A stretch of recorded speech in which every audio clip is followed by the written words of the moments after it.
Here's an update on the vevor greenhouse after a big windstorm. It's like 40 plus miles an hour wind.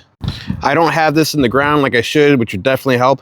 But if you don't notice, I'm missing a greenhouse. There is a 6x12 greenhouse over here, and it was $100. And before this last storm, the side of it blew in and like just kind of collapsed on the side of it. This last storm, it picked it up and it blew it all the way over here on top of my other greenhouse, which did not help the vevor greenhouse. I should have had this thing down on the ground like I was supposed to. Same for this plastic and everything, down on the ground. Wind wouldn't have been able to go in there nearly as easy as what it did. But the other greenhouse went from here and it blew right here and it landed on top of this greenhouse right around here. So this is a little bent. I can put some wood in here and reinforce it. It really took that like a champ.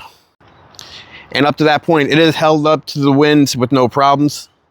I did get this tear, but like I said, I don't have this dug in the ground like it's supposed to, so that would have been down and it wouldn't have pulled so hard. And I also think the other greenhouse landing on top of it made that.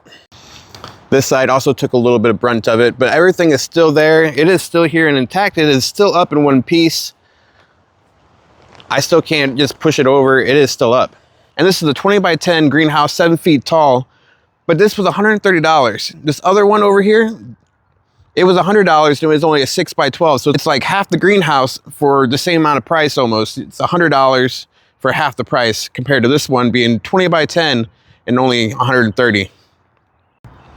And the other one failed. It just kind of buckled under the wind and then eventually it took off over here. And there's nothing on the outside to tie it down.